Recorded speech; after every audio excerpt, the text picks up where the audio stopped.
Assalamualaikum warahmatullahi wabarakatuh. Sampurasun sobat channel Galura Carita dimana baik linggihna wilujeng patepang deui sareng Kang Ajun di channel Galura Carita.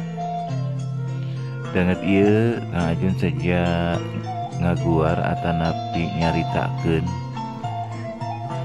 anu di jajaran ku Kodim 0 hiji 5 Kuningan nyaeta nu parantos ngayakeun atanapi melaka dele sareng jagong di lahan sabudeureun Desa Sindang Jawa Kecamatan Kadugede dina dinten Jumaah kaping 11 Februari 2022.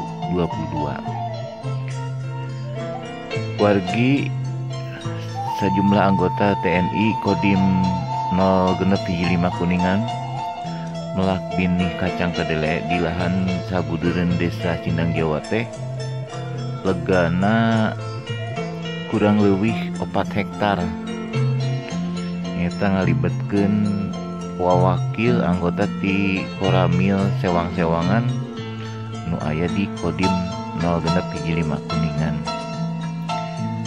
Eta teh luyu sareng parentah ti komando dina raraga ngarojong katahanan pangan tea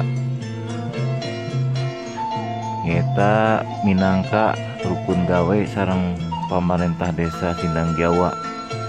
Ieu sakumaha anu disaurkeun ku Bati One Wheel Ster Kodim 0 hiji 5 Kuningan Pelda Cucuk Trilaksono dina waktos dinten Jumaah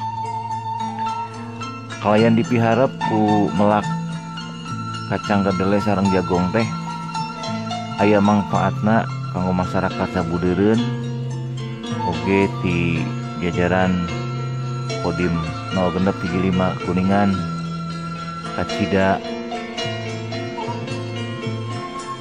nganuhunkeunana khususna ka pamarentah desa boh ka masyarakat sabudeureun anu parantos ngarojong dina eta kagiatan. Sakitu rupina ngeunaan bewara dina raraga ngarojong katahanan pangan di Kabupaten Kuningan. Bobo sapanon carang sapakan dan cukup jembar hampura billahi taufiq wal hidayah. Wassalamualaikum warahmatullahi wabarakatuh.